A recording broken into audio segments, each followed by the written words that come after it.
Shalom Bapak Ibu semua, kita sebagai orang Kristen mungkin jarang atau bahkan tidak pernah mengatakan Nabi Petrus. Tetapi kita akan selalu mengatakan Rasul Petrus. Kita juga mungkin tidak pernah mengatakan Rasul Yesaya. Kita akan selalu mengatakan Nabi Yesaya. Dalam video kali ini kita akan bahas seperti apa Nabi dan seperti apa Rasul.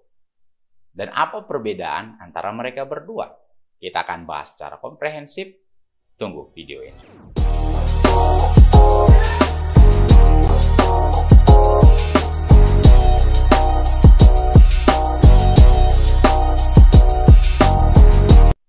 Kenapa ini penting Bapak Ibu? Karena bergerak dari pemahaman kita sebagai orang Kristen. Yang mungkin kita tahu nama atau seseorang atau pribadi bahwa dia adalah seorang nabi atau dia seorang rasul. Tetapi kita tidak memiliki pemahaman yang lengkap tentang apa posisi, peranan, dan fungsi seorang rasul dan nabi di dalam kekristenan. Nah, saudara-saudara kita yang dari Islam juga mengalami hal yang sama. Karena sebagian besar dari saudara-saudara kita yang dari Islam tidak bisa membedakan pada saat kapan itu rasul dan pada saat kapan itu nabi. Karena biasanya rasul dan nabi menyatu di dalam satu oknum. Nah, saya dibantu oleh literatur The MacArthur Study Bible, Exposition of the Old and New Testament, Galatians and Ephesians dari David Guzik, dan Holman Illustrated Bible Dictionary. Sebelumnya, kita baca dulu dalam Efesus 4 ayat 11. Dan ialah yang memberikan baik rasul-rasul maupun nabi-nabi, baik pemberita-pemberita Injil maupun gembala-gembala dan pengajar. Perhatikan dalam bahasa Yunaninya di situ, apostolos dan profetas. Dari literatur yang sudah saya sebutkan sebelumnya Bapak Ibu, inilah dia kriteria seorang rasul. Perhatikan dengan baik. Yang pertama, rasul itu dipanggil dan ditetapkan oleh Kristus sebagai representatif Kristus. Jadi, kalau ada seseorang yang dianggap oleh sekelompok orang bahwa orang itu adalah rasul, atau mungkin menganggap dirinya sebagai rasul, tetapi tidak menjadikan Yesus Kristus dan firman Allah sebagai otoritas tertinggi, dan tidak menggambarkan representatif Kristus, maka orang itu bukan rasul.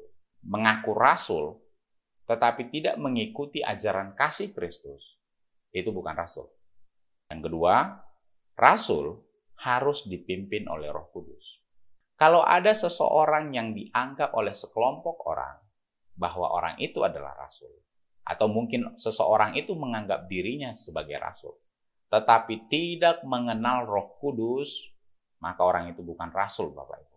Bicara dipimpin oleh Roh Kudus, sudah pasti harus mengenal Roh Kudus dan sudah dikenal oleh Roh Kudus. Yang ketiga, rasul meletakkan dasar atau fondasi gereja. Kalau ada orang yang mengaku rasul, tapi menghancurkan gereja, bukan membangun gereja, maka orang itu bukan rasul. Ingat, fungsi rasul seperti yang sudah kita bahas sebelumnya, meletakkan fondasi gereja atau dasar gereja untuk dibangun.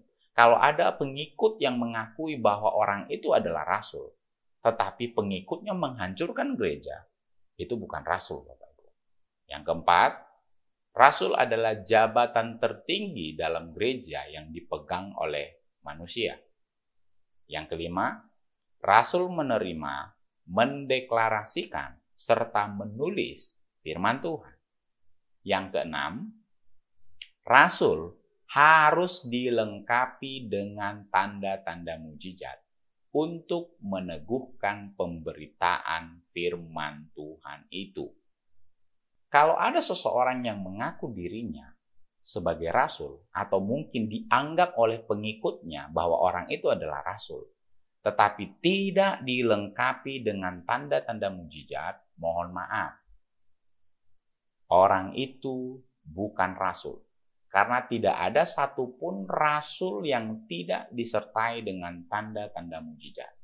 Semua rasul memiliki tanda mujizat seperti yang dijanjikan oleh Tuhan kita Yesus Kristus. Jadi kalau tidak ada mujizatnya, itu bukan rasul, tidak masuk kriteria rasul. Jadi ada 6 kriteria untuk diakui sebagai rasul, Bapak Ibu. Salah satu dari yang ke-6 ini tidak memenuhi syarat, maka itu bukan seorang rasul.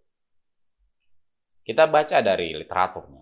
Yang pertama, dari MacArthur, they were given 3 basic responsibilities to lay the foundation of the church.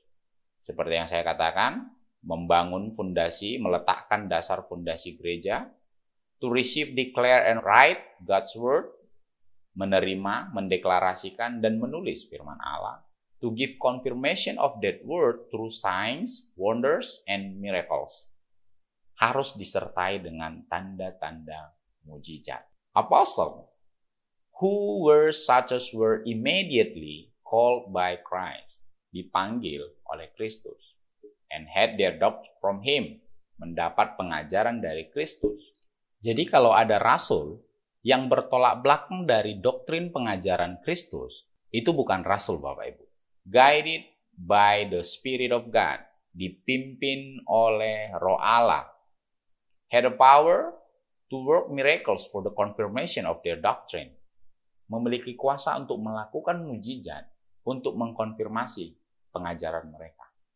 Had authority to go anywhere and preach the gospel and plant churches. Memiliki otoritas untuk pergi kemana saja dan memberitakan Injil dan menanam gereja. Jadi kalau ada rasul yang mengaku diri rasul tetapi tidak memberitakan Injil atau tidak menyampaikan kabar baik keselamatan dari Kristus, bahwa Yesus adalah Tuhan yang jadi manusia dan oleh pengorbanannya manusia diselamatkan, maka orang itu bukan rasul. Dan first and the chief office in the church, yang paling tinggi dalam kepemimpinan dan leadership di gereja. Jadi, kalau ada orang yang mengaku diri rasul tetapi berada di luar gereja, mohon maaf, orang itu bukan rasul. Nah, dalam literatur yang lain juga kita bahas bahwa apostle, special ambassador of God's word, adalah duta, perwakilan, representatif bagaimana Allah itu bekerja di dunia, khususnya di dalam tubuh Kristus, yaitu gereja. Used to provide a foundation. Rasul berfungsi untuk meletakkan dasar gereja. Nah, tambahan dari saya adalah bahwa rasul tidak memiliki kekuatan militer. Perhatikan, di zaman Perjanjian Baru tidak ada satupun rasul yang memiliki kekuatan militer manusia, Bapak Ibu. Contoh, Rasul Petrus tidak memiliki tentara, tidak memiliki kekuatan militer. Rasul Yohanes tidak memiliki kekuatan militer. Paulus tidak memiliki kekuatan militer. Nah, jadi kalau ada yang mengaku diri rasul, tetapi memiliki kekuatan militer, bagi saya itu bukan seorang rasul, tetapi adalah panglima perang, bukan seorang rasul. Karena jabatan kerasulan itu dipakai di gereja, bukan dipakai di kekuatan militer. Jadi sudah jelas ya, siapa itu rasul? Apa fungsinya rasul? Dan bagaimana mengidentifikasi seorang rasul itu benar rasul atau rasul yang palsu. Nah, apa peranan Nabi, Bapak Ibu? Yang pertama, menjelaskan kitab suci, baik perjanjian lama maupun perjanjian baru dengan benar. Jadi, kalau ada Nabi yang menghancurkan atau yang membelot atau ada yang lari dari apa yang dituliskan di dalam perjanjian lama maupun perjanjian baru, maka orang itu bukan Nabi. Perhatikan kata total consistency with the foundation of the Old and New Testament. Jadi kalau ada seseorang yang mengaku diri nabi, tetapi tidak konsisten dengan firman yang dituliskan di dalam perjanjian lama maupun dalam perjanjian baru, maka orang itu bukan nabi. Yang kedua, nabi itu harus tunduk pada otoritas pimpinan gereja. Pimpinan tertinggi adalah Kristus. Jadi bukan nabi kalau tidak tunduk kepada Kristus. Kalau melawan Kristus, bertentangan dengan ajaran Kristus, bertentangan dengan kasih Kristus, itu bukan nabi. Loyalitas kepada Kristus adalah kunci utamanya. Kenapa?